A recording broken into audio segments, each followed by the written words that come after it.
Well, I think it was. Now it is. Now it's on for real? It's on for real, for real. Jay, do you need anything else? He said, okay, thank you. Okay, thank you. Hi, YouTube. Hey. Welcome to the studio.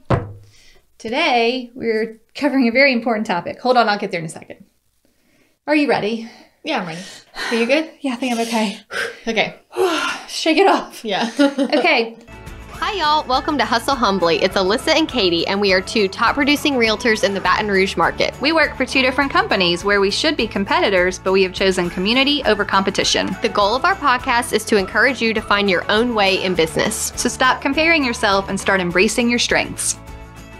Hi, Alyssa. Hey, Katie. How's it going? Great. It's really high energy today. Yes, we're here with a very important topic. Very important topic, so much so that we are replacing the episode we had recorded for number 92, and we are putting in the surviving multiple offers. People need help out there, Katie. They need help right away. So we're going to try and help you right away. Yes. Y'all came through with all the good ideas for multiple offers. So that's what we're going to cover today. Great. Do you have a story or thought, or shall I start with the backstory on multiple offers? Let's do backstory. Okay, so what the heck is going on, right? I don't know, right? Really, yeah. What the heck is going on? Mm-hmm. Why is inventory so low? Mm-hmm. So I've been reading, there's just articles for days, Inman and here and whatever. But I find it all fascinating. Me too. Right? Why is the inventory so low? When is it going to get better? Yeah, where'd all the houses go? Where'd they all go? So basically, people are not, there are a few reasons. Okay. And this one really kind of caught me out of left field and was like a huge light bulb for me personally. People are not selling when they move up due to the low interest rates. So there's no reason they need to sell their starter home when they go to their second home. Yeah. They hang on to it as an investment. Okay. They rent it out. Good. Continue That's a good to idea. Right, grow. Right, we've done intro to investments. It's a great idea, right? Well, apparently that is happening more and more frequently because of the low rates. Okay. Yes. So it makes sense to keep it, and you can afford more because the rates are low, and so you don't really need to sell in order. Okay. So problem number one. Okay. All right. Problem number two. Well, also the second part of that is that increases the number of investors in general, and then the number of investors maybe not selling a home, like not owner occupants, but just investors in general. There's more of those people coming into the market because of the low rates and housing demand. So now I think I read, it was really staggering. 25% of sales last year were investors. Wow. Okay. So but here's the problem. When an investor buys a house, or when you keep your house and then you move on up and you become an investor, those homes are taken out of circulation. They're no longer part of the inventory we use to sell to buyers. Yeah. Okay. They must be listening to episode 51. Right. Too much. We're going to need you guys to list your houses.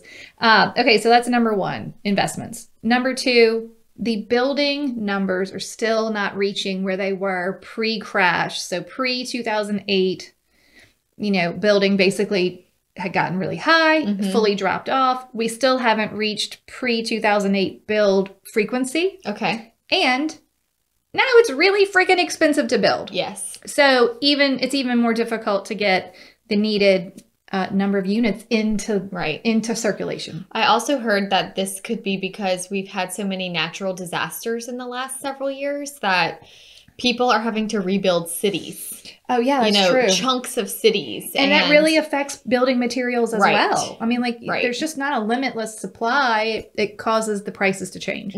Yeah, that makes sense. I know even in Louisiana, we had a really bad hurricane go through Lake Charles. And the city was just, really took a beating. And my roofer and a lot of my guys that I use, They left town. They left town and went to Lake Charles Yeah. some of them are still there helping. You're like, please come back. I know. I'm like, I need you back. Oh. But yeah, that just stuff like that too also affects building. And the labor, just actual humans to do the work. I read a lot about, there's lots of interesting articles out there about that stuff. And then the third component of this is now there are just simply more buyers in general because the millennials are coming of buying age and they're physically more of those humans than there are of any other generation. Yeah. So there's just a lot of people, not a lot of houses. On the generational thing, I read an article that said a lot of people that were supposed to be going into like retirement communities and things like that have not because of COVID. Yeah. So they're not selling their homes. At the height. They're staying put in their homes longer because they're nervous about going to an actual facility where things are more, you know, you can't have as many visitors if there's a COVID outbreak or something like that. Yeah. So makes sense. Their inventory is not for sale. Hopefully that'll get alleviated as time moves on and we sort all this COVID out. I'm not even going to touch on, because I didn't find any numbers, and I find it suspiciously low amount of people talking about the insane number of refis that have happened in the last year. I'm sorry, y'all. I don't care what you say. If I refied my house last June, I'm not looking to sell it the next year. You paid closing costs. You don't get that money back if you don't stay in the house a couple of years. Right. So for whatever reason, not a lot of motivation to move. Nobody, and there are sellers who just don't want people in their house due to COVID. Like, I just don't want people in here breathing on my stuff. Well, the thing is, as a seller, sure, you could probably sell your house for top dollar right now, but where are you going to go? You're going to eat it on the other end. So might as well just stay put. Well, they need to go rent one of these investors' places because eventually the market will shift and they'll have made the good money on their sale. I actually got a call this week from a seller that said we were not planning to sell until the end of next year. So we still have like a year and a half. Yeah. But with the market doing what it's doing, we're thinking, let's just sell and go rent somewhere until we're ready to go where we're going next. I think that's genius. And that's what they're doing. If I was in a moment where I was going to be moving in the next 2 years, I would be fully open to that. Yeah, let's do it now. Let's do it and then rent and then join back into the market when it's not so seller side, right? Okay, so here's the next part of that. When will it stop? I don't know. Okay, here's the article I read today. Home Buying Institute article said, this was from late March 2021. Okay. And I'm quoting, one forecast predicted that the average rate for a 30-year fixed home loan would climb to 3.6% by the end of 2021. That's quite a bit higher than I can't even, hold on. That's quite a bit higher than where we are right now in late March, with rates averaging around 3.0. In January of 2021, the average rate was 2.65 on a 30-year. And then I'm going to make my comment. 2.65 is stupid low, so that's part of the problem. Yeah. But y'all, 3.6 isn't high. It's not high enough to make, in my professional opinion, that wouldn't stop a single buyer I've ever worked with. And it's certainly, so I think that's a laughable. Oh, it's so high. Yeah. Super high. Rates are going up. Good news. Rates are going to go. Rates are going to go up and solve all of our problems. Well, bad news. I don't think 3.6 would stop anyone from buying. Now, your purchasing power from 2.6 to 3.6 is obviously different. Yes, but still. Okay, and here's the last quote from that article. According to a recent housing market report by Realtor.com, inventory levels continue to drop across much of the U.S. They reported a 50% decline in the number of homes for sale in March 2021 compared to a year earlier.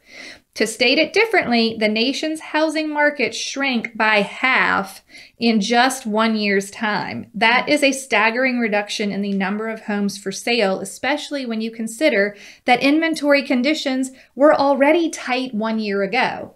Okay, so I can't tell you how many years, you probably have been too, I've been saying to clients, well, inventory's pretty low. So you were already saying inventory's pretty low last March, and now it's half. Right. It's half. Yeah, it's bad. Now it's like, I'm sorry, there are no houses for you to buy. Okay, so that's the end of that article. My thoughts after reading all this was that there really is not a soon end in sight for this. Right.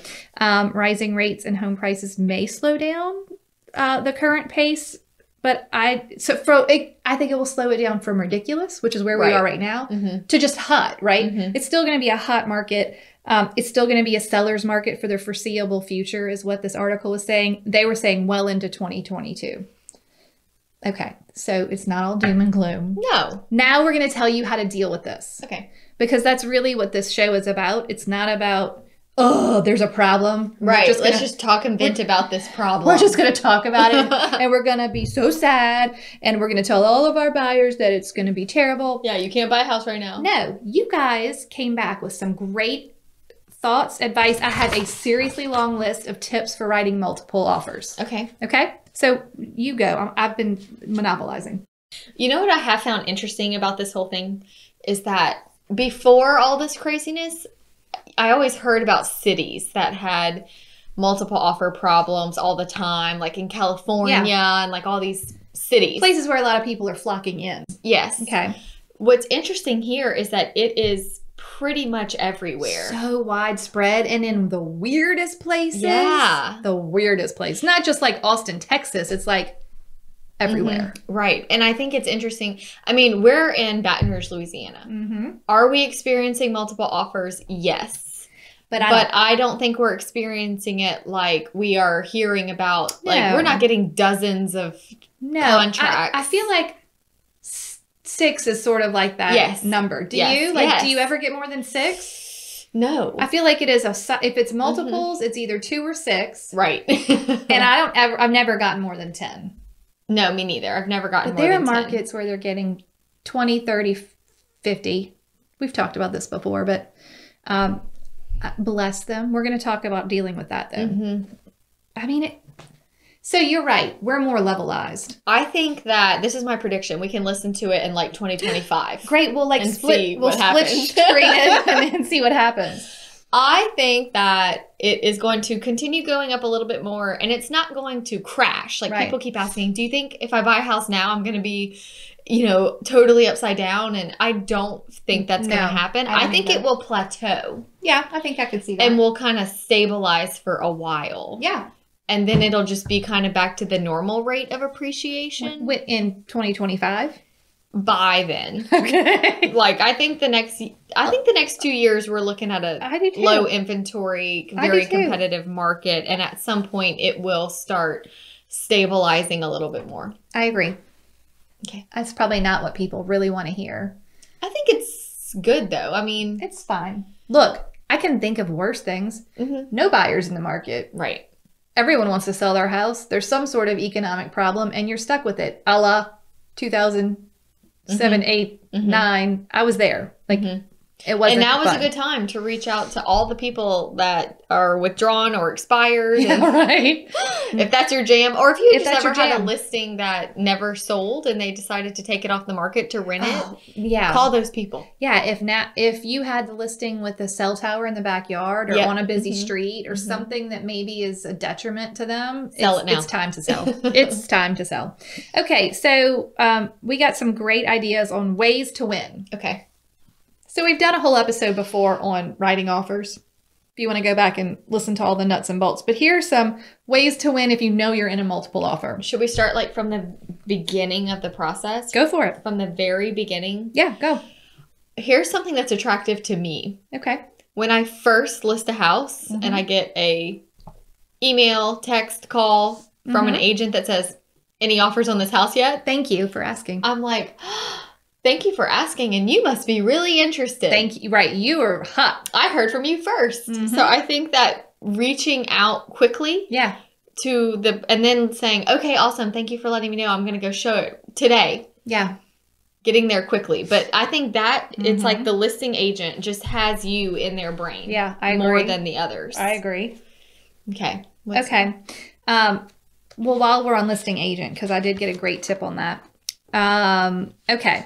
Listing agents, utilize your realtor remarks. Please because to be respectful of everyone's time, everyone's emotions. We're trying to help our buyers get through this without quitting, right?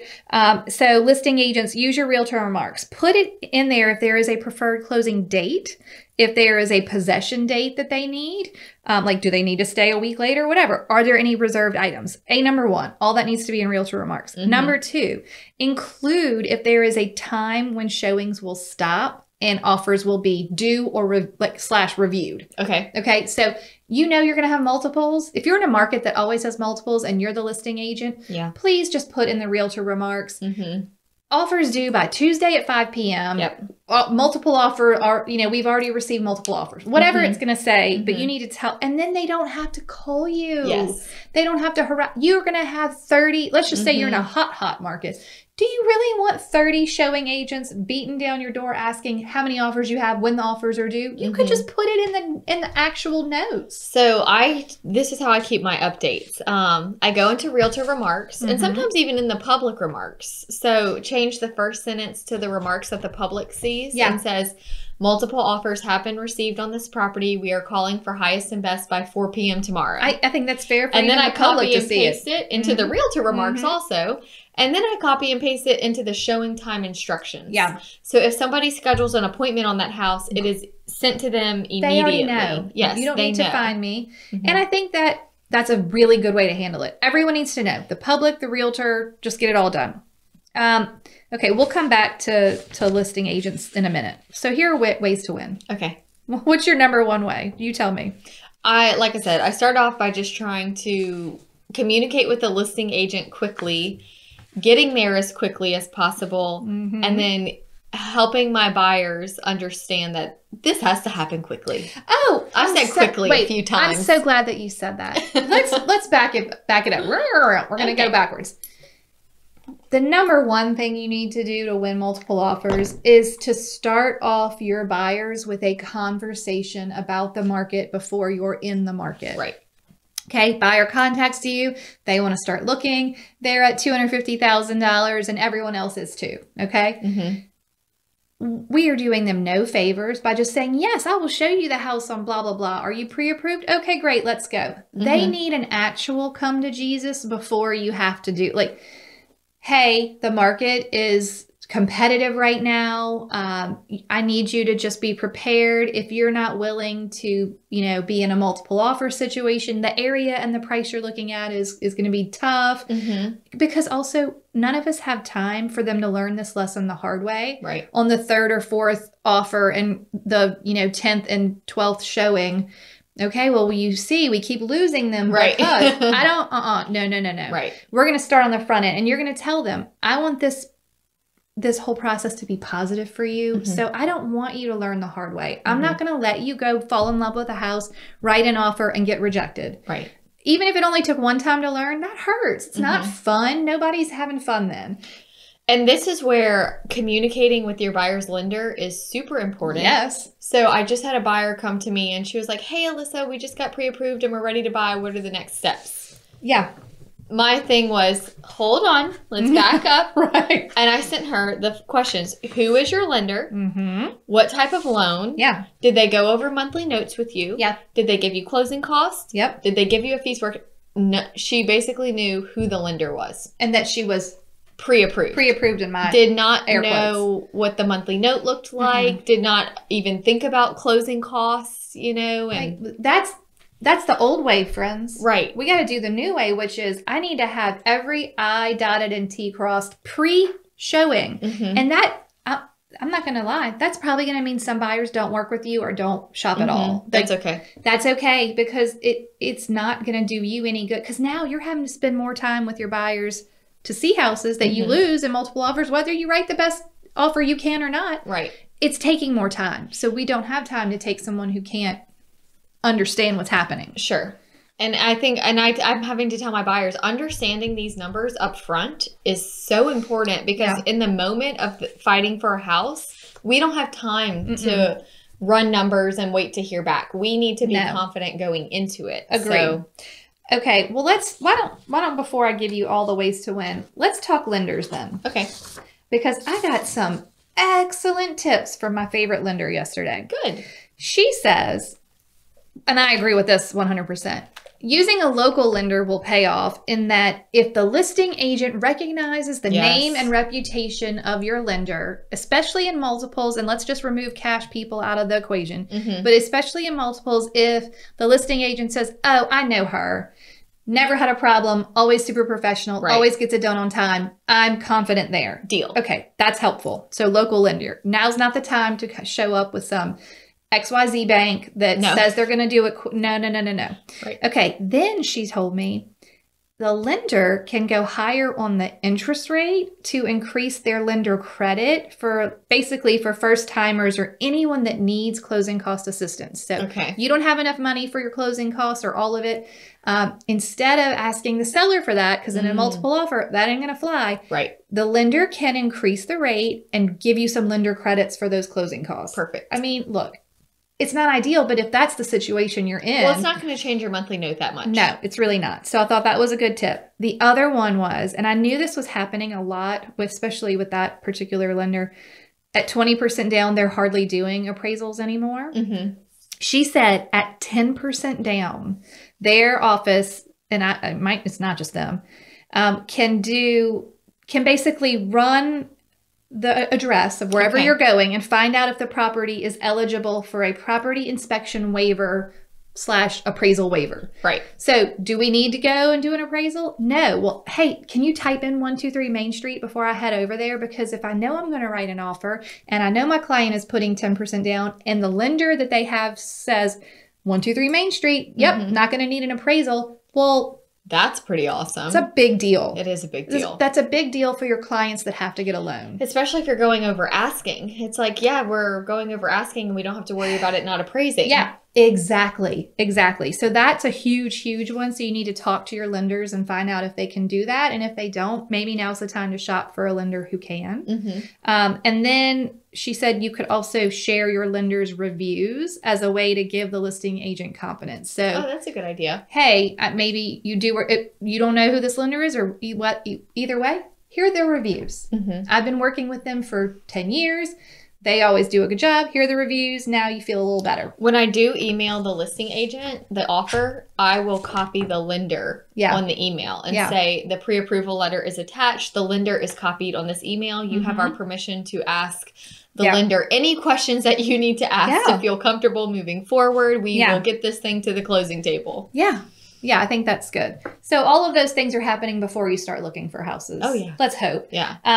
In your candid convo with your buyer, also figure out what their budget is and shop under it. Right. Like if we're in the hottest price range and you're okay right at 250 is as high as you can go, it's time to start shopping at 230. Right, like because you're going to be going over a bit. It doesn't make sense. Also, that's a good point. I had a lot of people, we might come back to this, but a lot of people asking the question of, when do you tell your buyer it's not okay to make that purchase over list price? Or like, how do you advise them if you feel like it's, I'm doing my air quotes, overpriced or going outside of, like if you're going so much over list price? Do you have thoughts on this? I make it very clear to them that I am strictly here as an advisor and to make them think through every scenario. Yeah. So I tell them, I have a buyer right now that has said, I'm okay with paying a little bit more if it's a house I love, because sometimes things aren't an investment always. Sometimes it's just because that's where I want to live and enjoy my life there. Right. And you might pay more for that.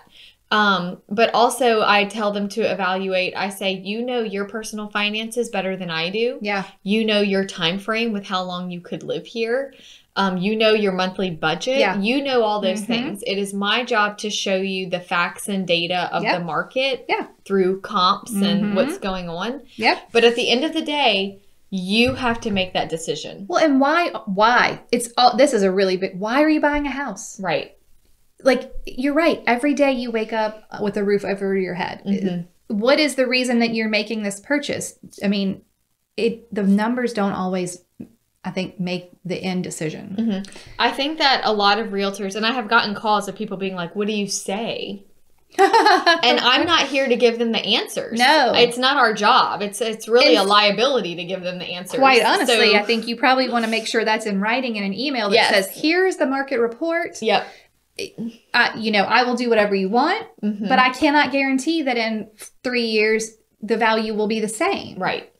But you'll have lived there for 3 years. But maybe you want to live there. Like, I probably, if I knew someone was selling in 2 years, I'd be a little more strict with the advice. Yes. Like, hey, I really can't tell you to go $20,000 over this already at top of market and know that you're going to try and sell in 2 years. Right. Unless you're okay with selling it for less than you buy it for. Yeah. Do you have savings? What does your savings look like? Y'all know your numbers. Exactly. And I'm just here to give you the reality of what's going on right now. And I can't tell you what it's going to look like in 5 years or 3 years or next year. I don't know. I know.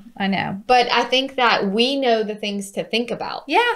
And we just have to tell them, these are the scenarios that you need to go think through. Because they really just want you to give them the stamp of approval on what they're choosing. And you're right. I can't be that for you in this market. Like I can give you data. And at the end of the day, you have to make the decision that's best for you. Agree.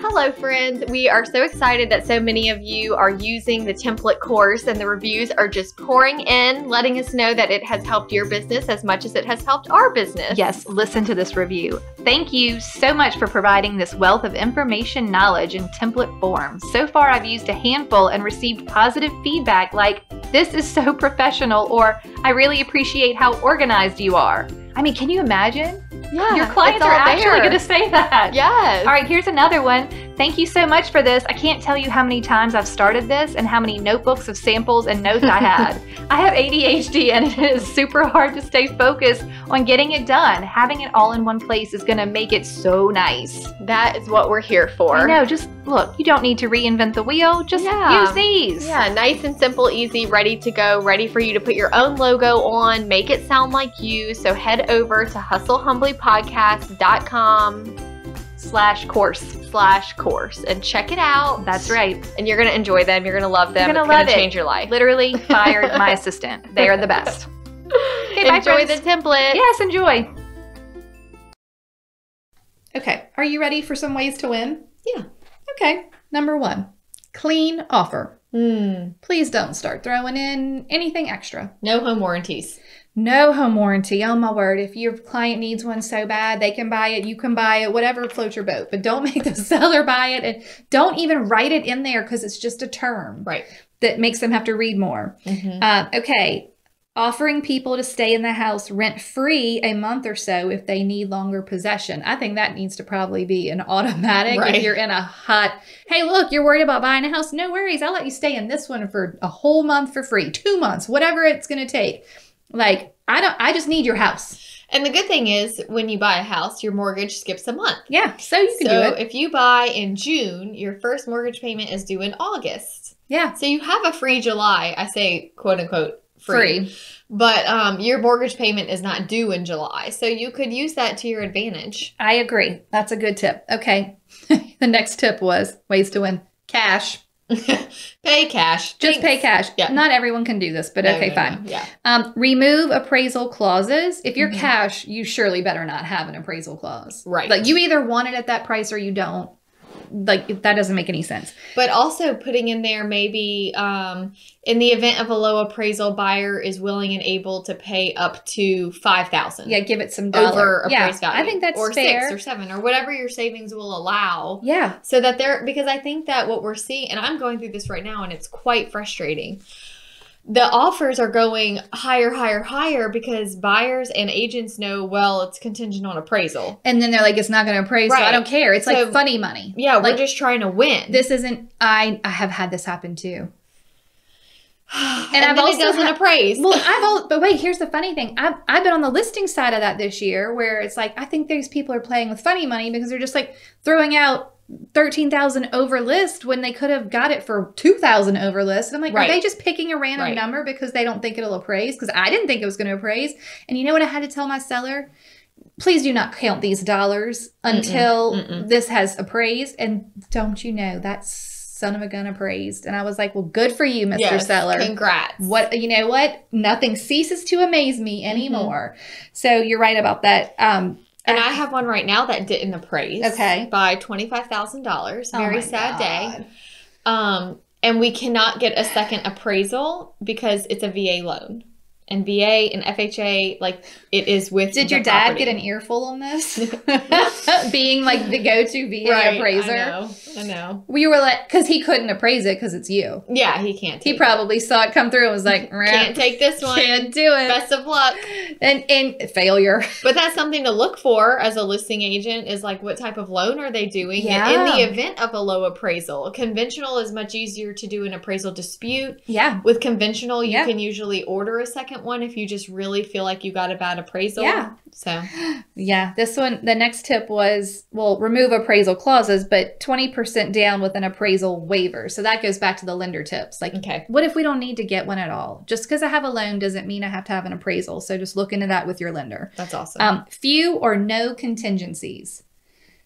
So basically just like, I am seeing shorter inspection periods, which I appreciate. Instead of 10 days, I'm getting 7 or 8. I'll tell you who doesn't appreciate that. Who? The home inspectors. Oh, I know. I bet they are slammed. They are so slammed. Slammed. Right now. Okay, but agree. Shorten those deadlines. Mm-hmm. Okay, someone suggested when I was asking, over asking price 8 to 9%. I thought it was interesting that they gave it a percentage. That is interesting. I was like, oh, that must be common in their market, but that brings up a good point. Learn your market. Mm-hmm. If you're in a particular neighborhood where houses are selling at X, know what it is X over. Well, hey, it's sort of like just a next level CMA. Well, I know that the houses are worth this, and now I can see that they're selling at 10% over list. Mm-hmm. So there we go. Figure out what that percentage Figure is. out what the number is. I also feel like, let's just, for example, say the house is, 225. Mm-hmm. I feel like most people would be like, 230, let's go 5,000 over asking. Yeah, you wouldn't go like, but how many would go 6,000? Right. Or like 6,300. Odd number. I think odd numbers work. Yes. And if it's a luxury home, people might say, well, let's do 10,000 over asking. Well, how many people are doing 11 or 12,000? Yeah, 12,500. Right. 12,499. Right. Make them be like, wow, they really thought about that. So I got a contract for $355,333. They love the number 3. They did. That was their number. I love them for it. So that's amazing. Well, and they won. Good, great, perfect tip. Fine. Good. Quick closing. Yes. I mean, look, your lender, but I did also, and it's probably coming up. It's next thing. Full pre-approval and underwriting done up to appraisal helped this agent win with 2 buyers. What do you mean? So basically, the lender was done with all of the loan stuff for the buyer. All they needed was the appraisal, and they're done. They're done. We're not waiting on docs and insurance. We're done with that. Because look, they can underwrite your buyer. Yeah. Before they get addressed. They can. It's possible. Escalation clause. Yep, I've been using them lately. Okay, tell me how you write yours. Let's see. Buyer to, so obviously, let's say the price is $230. Okay. The purchase agreement will say $237. Okay. And then buyer is willing to pay I think 1,000 is not quite enough. I think 2,000 at least, depending on the price range. Do you feel like you need to make it weird, like 2,200? Maybe. But right now you're doing 2,000. I think it needs to be at least 1,500 depending on the price point. Got it. Buyer is willing to pay $1,500 over the highest offer the seller receives up to pick a number. Yeah. Whether that number is 240, 241. Yeah. So in increments of 2,000 up to a number. Yes. Or 1,500. So we will pay this up to this much. Do you put then I put seller must provide. Thank you. And I think I just started adding highest net offer. Seller must provide next highest net offer. Something like that. Seller must provide the offer, the highest offer received to enforce the escalation clause. Yeah. So that way, because here's what's happening. Maybe the offer was, we got an offer for $235. So now you're going in place at $237. Mm-hmm. We need to review that contract, and that's where you have to put highest net offer. That's key. Because what if that offer was $235, but they asked for $6,000 in closing costs? Yeah, that's not. But I can see where there's legally is a very gray area. So you need to include the word net offer on your escalation clauses, so that way. I love it. And then that the seller must provide documentation of the highest offer. Yeah. To prove to put the escalation clause into effect. Yeah, I mean, I can't just take your word for it. Right. I need Please. to see what's really Right. happening. Right. I need to see it. Okay. We've already said this. Shop below max price. Mm-hmm. Shouldn't be shopping at your max price anymore. Inspections for information only. I know. My only issue with saying that up front is that you don't know what you're agreeing to. I have also heard people say they were putting in inspections and no repairs requested under $5,000. So basically, if I found a major repair, I would have an option to ask for it. But if I found a bunch of rinky-dink under 5,000 stuff, I'm not bothering. I definitely think that's harder because you just don't know what you're saying. It's really hard. And the next one was inspection scheduled for a day or two after offer deadline and let the agent know, like, with your offer. Like, I've already scheduled an inspection for tomorrow, like whenever. That's fine. The inspections are the hardest part, I think. Yes. Because even your cash buyer, you want them to know what they're getting themselves into. Right. But what's their threshold for pain? I am getting cancellations too because in the moment of the multiple offer situation, they're common. like, hurry. And then now that it's reserved and it's theirs and they have a minute to breathe and look, I've they're changed like, my mind. I don't want this. Thank you though. And then all the other people can have it or be starting over. I know. Okay, well, inspections, I'm still on the fence about this. Okay, if paying over asking, this was genius. If paying over asking, pay the seller's closing cost. Example, the actual commission, let's just say it's $20,000. Okay. So the buyer wants to pay, let's say they're okay with paying $20,000 over list price to get it, but they don't think it's going to appraise. Well, now we can alleviate the seller's appraisal concerns by saying, I'm not paying $20,000 over in price. I'm going to pay list price and I'm going to pay your closing costs.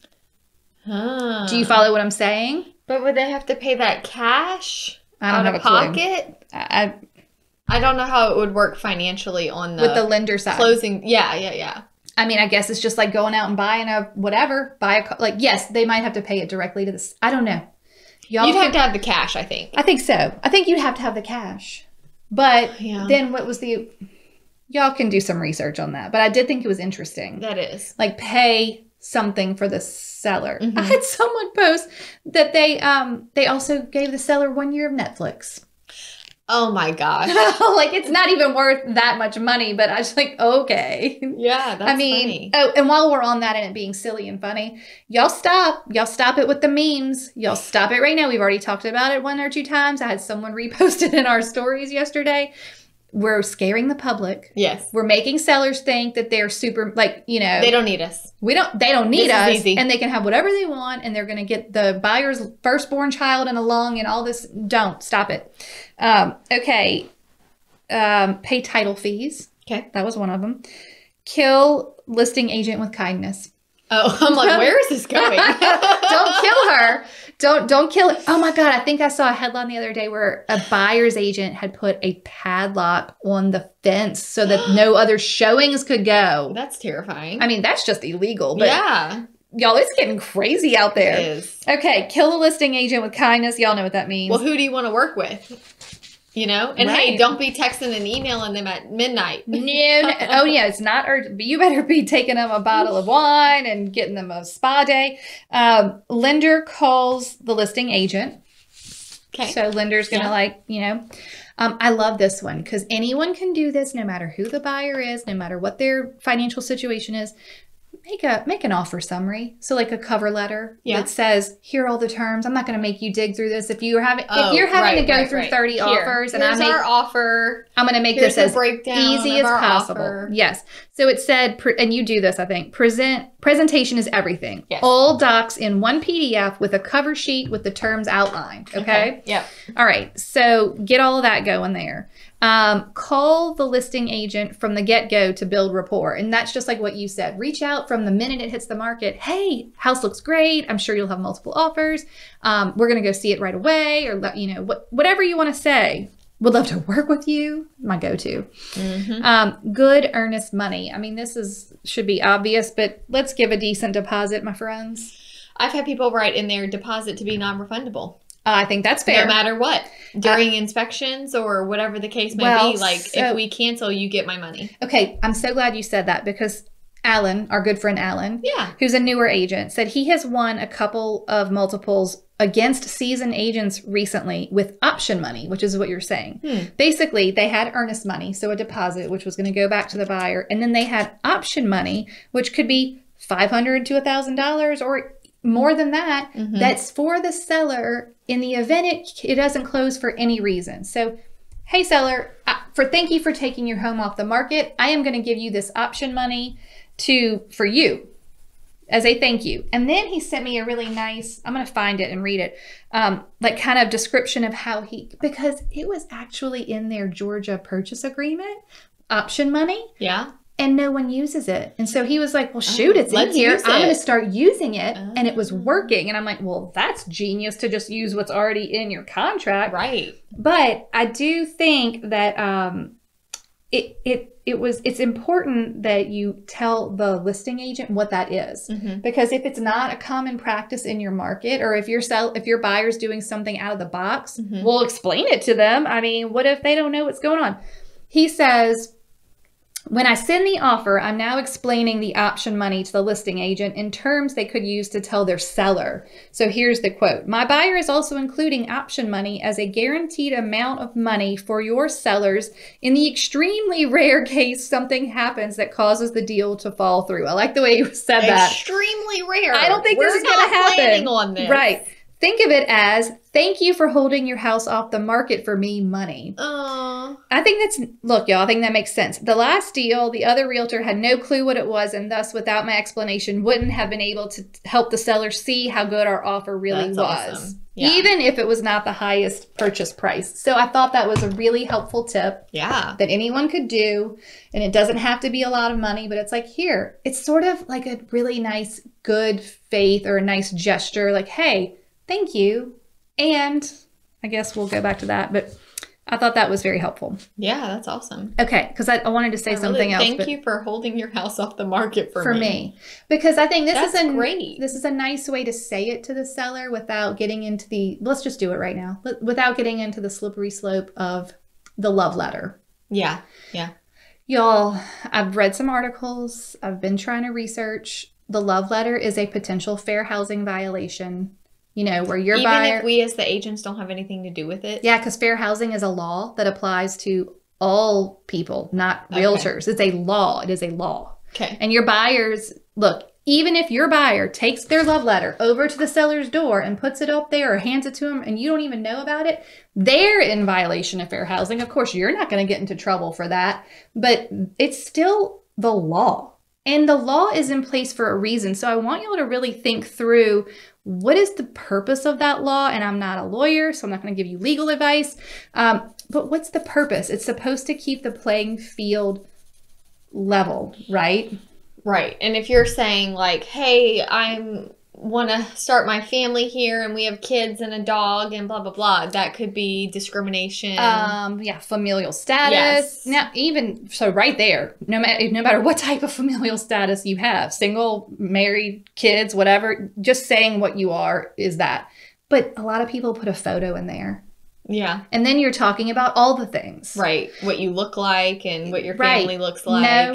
No. So just be mindful as a listing agent. And someone even told me that NAR a few years ago used to teach this as a strategy. I have not confirmed that to be true. That writing a letter? Writing the love letter as a strategy to, win multiple offers.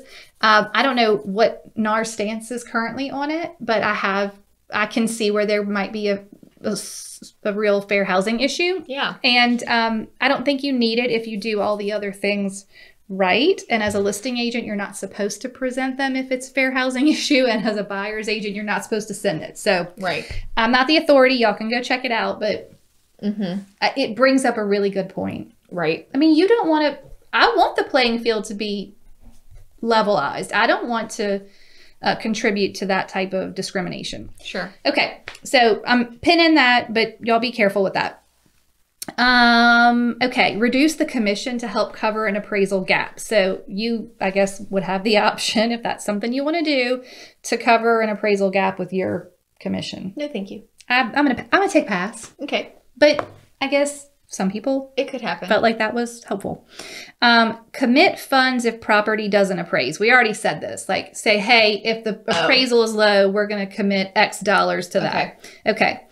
Shorten or remove as many buyer outs as possible. Yes, we've talked about that. An as-is addendum. I mean, we have an as-is like within our purchase agreement, but I guess some people need to add that on. And then we talked about the option money.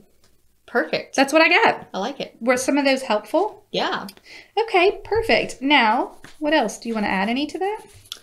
I think just as a listing agent, really making sure that you are looking at the loan types. And, you know, I like the strategy. This is what I do. I have my lender template. Hey, I've received an offer with a pre-approval letter from you. Due to the nature of our market right now, I want to make sure you're confident getting us to the closing table. Yep. I have a few questions below. The contract is attached.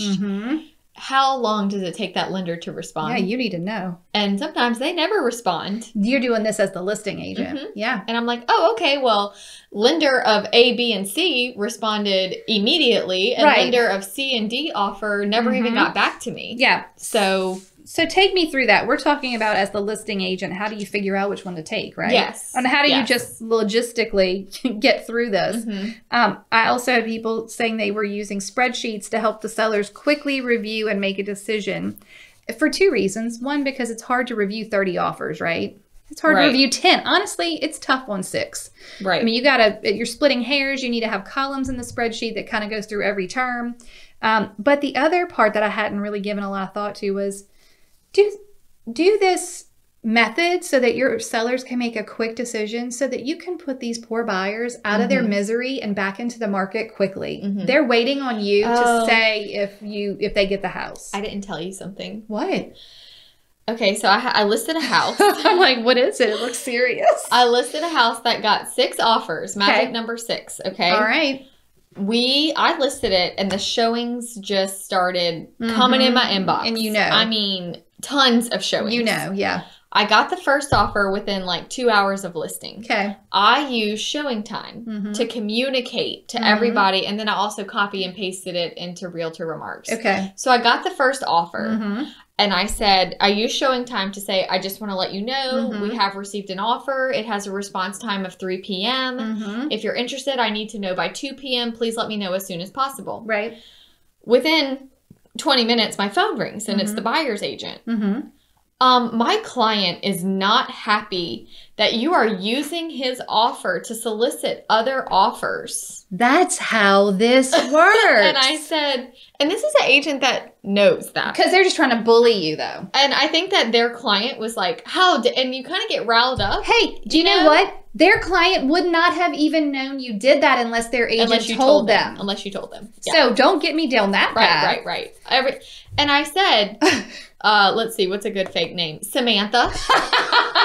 Guess what, Samantha? That's how this works. That's how it works. And I did not do anything wrong or unethical. And I am sorry that your client is upset. Further, you're actually, whether you're shopping the offer or not, it doesn't matter. You're letting the other people know who are showing it and that there is a deadline. I said, I like to know when I am showing houses what the status of that property Surely is. Samantha wants to know too. Right. So Samantha actually kind of apologized. She's like, I know, I'm sorry. He's just really upset. And I'm like, well, don't call me. It's not my issue. Don't tell him. Right. Don't tell him that. So anyway, I said, but she's really upset. Yeah. So then we did get the house? No. So then we did get, it gets better. You just wait. We did get multiple offers. Right. So next email goes out. Oh God. To her before the 3 p.m. deadline and to everybody. Yeah. This is just a notification that we have received multiple offers on this property. We are calling for highest and best by 4 p.m. tomorrow. Okay. Please let me know if your client will be resubmitting an offer. Well, her client is so upset. Here's the thing. I don't really blame the other agent, but she did keep calling me. and she wasn't like, she's like, well, my client is upset. And I'm like, I'm sorry. I don't know what I'm not trying to upset. But I'm just doing what I need to do for my seller. And I said, would they like to revise their offer to be highest and best? No, they want to leave their offer as is. Fine, I will have a response. She's like, well, he wants a response now. I said, well, then the answer's no. No, there you go. If you want to answer now, the answer's no, or you can resubmit for highest and best here's the tomorrow. thing. You don't make the rules in a seller's market. Right. You don't make the rules. You get to play by the rules. So, oh no. At the end of the day, we had 6 offers. Uh-huh. And was he even close? He was last. He was last. Dead. He thought, last. But here's why. He thought the method was, I'll go in first and make you decide. First is not the winner. No, best. Best is the winner. Right. And nicest. You were not very. You weren't very nice. So then we went with the highest. Right. Now here's the thing. That I have now 6 contracts to place the signature tabs. It's a lot of work. It's a lot of work. It's a lot of work. So I emailed everybody that was being rejected. Uh-huh. I just want to let you know, we ended up having a total of 6 offers. Mm-hmm. We do have one accepted, and we are putting one in place as a backup. Mm-hmm. I will send you the signed rejection shortly. That's what it said. And I copy and pasted that to 4 people. Okay. Offer number 1 got accepted. Offer number 2 got put in place as a backup. Mm-hmm. And then I was just going to, and this is also all happening on a Sunday. Of course. So, Monday morning, I planned to email out all 4 rejections. Yeah, okay. I got the first 2 done. But I let them all, the they other knew. 4, they knew, and I said, it will be coming, okay? Okay. My seller calls me. I just got a really nasty phone call from someone, and they were asking me if my agent delivered their offer to them. And I said, I'm like, I already know who this is. Okay. I'm was like, it the first one? It was. It you was the are first. Lying. They found my seller's contact information. Okay. This is not acceptable. Not acceptable. And I called the agent. So I said, well, what did they say? Well, they were trying to say that you never presented our offer because they haven't gotten the signed rejection back. And this is that evening. So, like, it's not even been 2 hours. I haven't even. You could have been in the middle of doing it. Yeah, exactly. So, but I let them know that. That's why they were trying to, like, get you caught up into something. So I said, we do have a disgruntled buyer. I didn't inform you of it. Because you didn't need to know, because that's your job. That's my job to carry that burden for you. But he has now called you. Oh. So I'm sorry. So I called the agent, and she's like, I'm so sorry. So the buyer called the seller? The buyer called the seller and was like, how many, did you get your offer? Like, I don't think your agent gave you our offer. And he said, well, we got a lot of offers. Right, I don't know who you are. I'm pretty sure we reviewed all of them. We had like 6, I think. And he said, then the guy hung up on him. Shut up. So I called the other agent. I said, I just want to let you know this happened. And she said, I am so sorry. And I just want to let you know that they are not answering my phone calls any longer either. But I will tell them that, this is inappropriate. We can't be doing this. Okay. So it's over. Okay. Fast forward 2 weeks. I am served a letter last week. From a lawyer? From the Louisiana Real Estate Commission. They turned you in? They turned me in to the Louisiana Real Estate Commission. Oh, my word. Saying that I did not present their offer and that I did not give them the signed, and I gave them the signed rejection Monday morning. So they have it. It's done. It's done. Done. I don't know at what point they reported me, but they're saying that surely they not never Sunday night. I don't know. They already had it Monday morning. Yeah. I don't know. Maybe they did it Sunday night. So what do you have to do now? Even though I have all my paper, I still have to go to like real estate court. Don't worry, I've had to go to real estate court too. But you know what? I'm having to so my broker, it goes to your broker. Yeah, right. So Connie calls me. She's like, okay, Alyssa, here's what's happening. And, a buyer has reported you. You were like, and I went, is this for Main Street? Yeah, don't say it. I know. She goes, it is. And I was like, I know who that is. Okay, I know, I understand. And I said, well, Connie, are you upset about this? Are you mad at me? And she was like, no.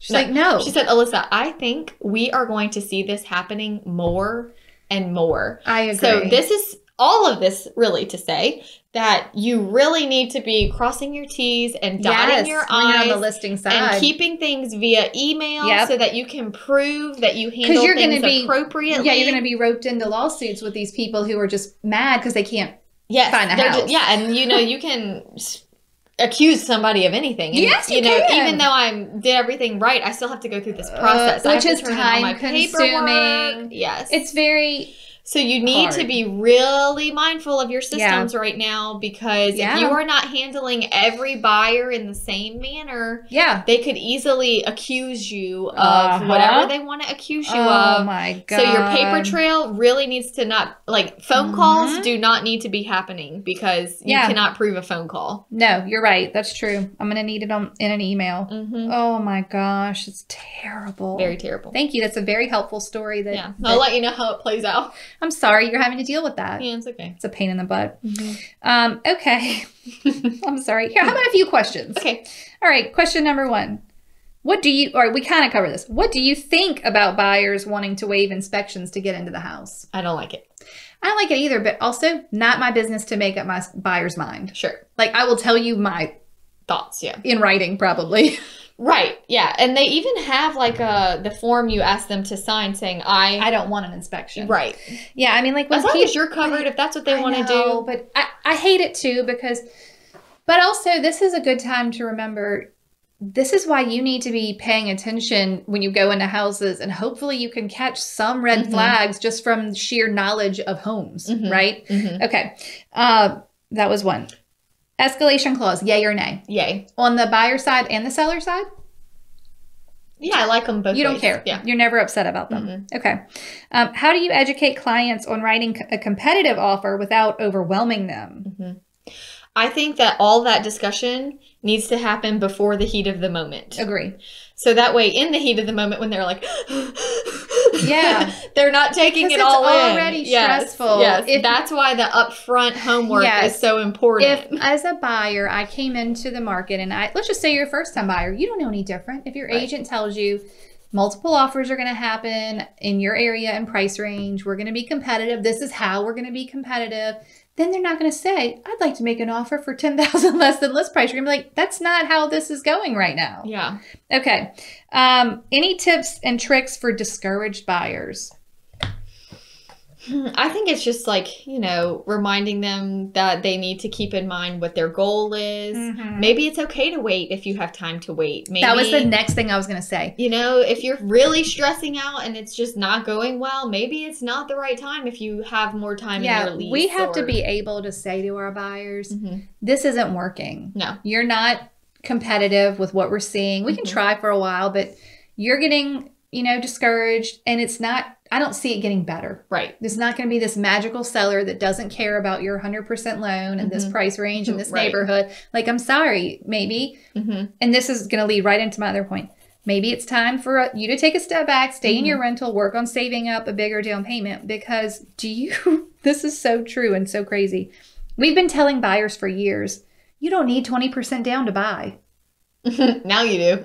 Now you might. Yeah, it helps. Or at least the 10 with a lender who can waive your appraisal. Right. Like, now, all this time we've been beating it into the buyer's brains, you don't need 20% down to buy. Suddenly you're not competitive anymore. So you're right. A loan exists for you, but a seller doesn't exist for you. Right. That's hard. Yes. Okay. Any thoughts on being a new agent without a reputation to lean on in multiples? Like, I think just the way that you conduct yourself and the way the offer is written and the delivery and the time frames and the communication, blowing the socks off the listing agent by your professionalism is all you need. Because there are a lot of seasoned agents who are not going to do an offer cover letter and get all the docs signed in one PDF and get their lender copied on an email. Like, there's a lot of people who are not going to do all that.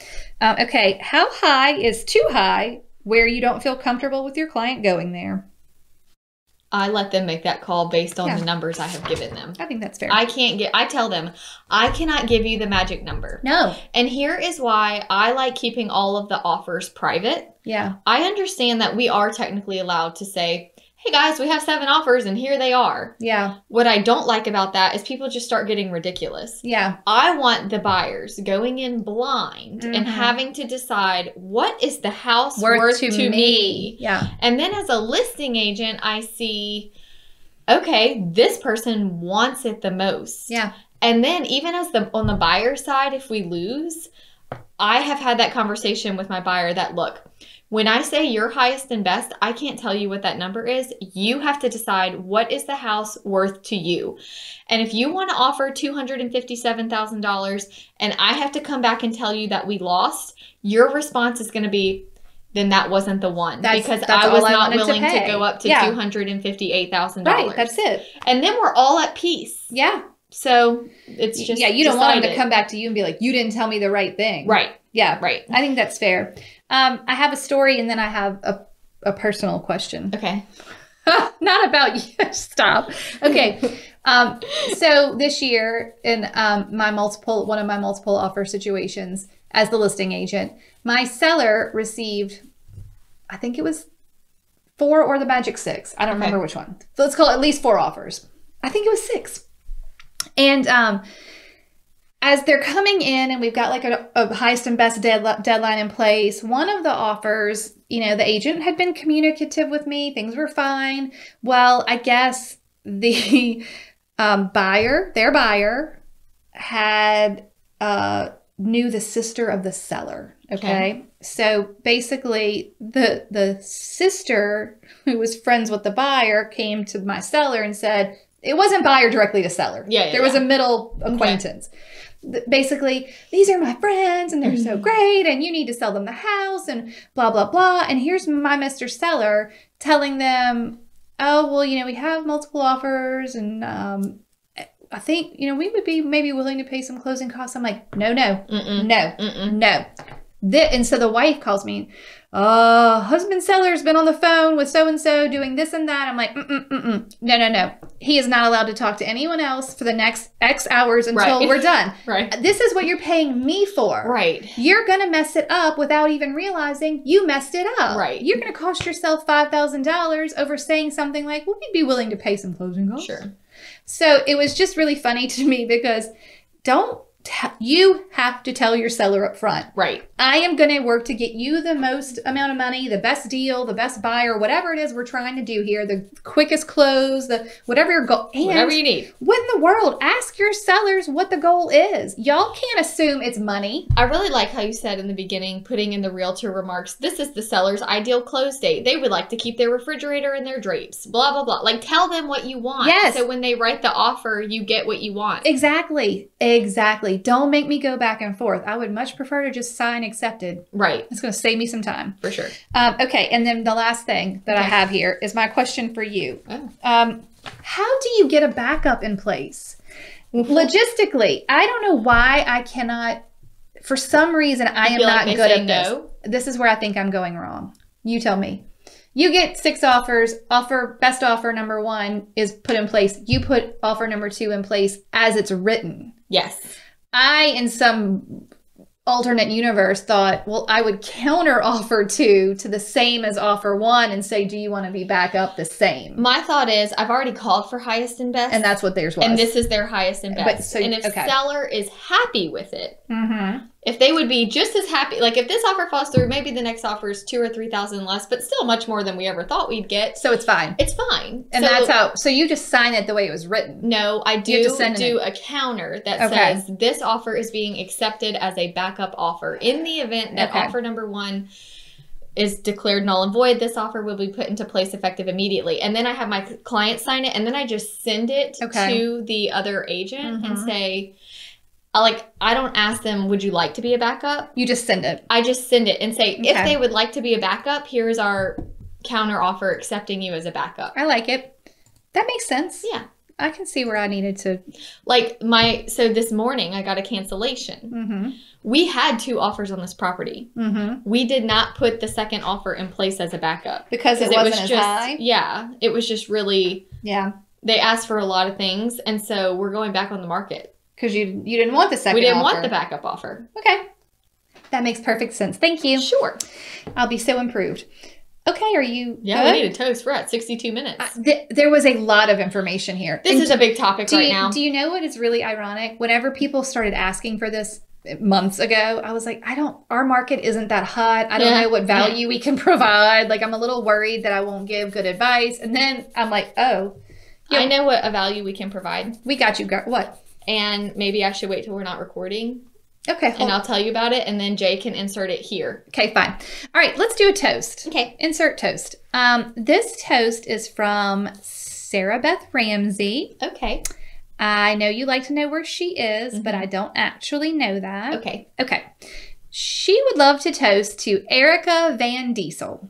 She began working as an agent in October and had an uphill road getting up and going in such a difficult time. Okay. But she stuck through it and recently closed her first transaction. Woo-hoo! Her perseverance has definitely inspired me as I've made the decision to get my license and begin my business. Oh my God, Sarah, this is so exciting. That is. She's a kind and empathetic person, and I'm so excited that she's seeing her hard work pay off. That's good. Kindness pays off. I know, because you guys, especially you new agents, especially in these multiple offers, don't give up. Don't give up. You got this. You can do it. Now look, you've got all these tools. And there's so many seasoned agents that have let the basics fall to the wayside. So you can sneak in there. Yeah, sneak in there. Sneak in there. And impress the listing agent. All right, so cheers to Erica and Sarah. Yay. Yay. Okay, bye y'all. Bye.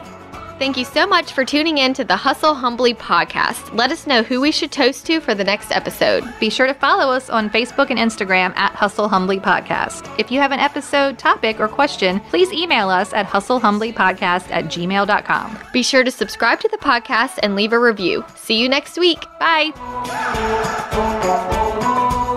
This is the good life.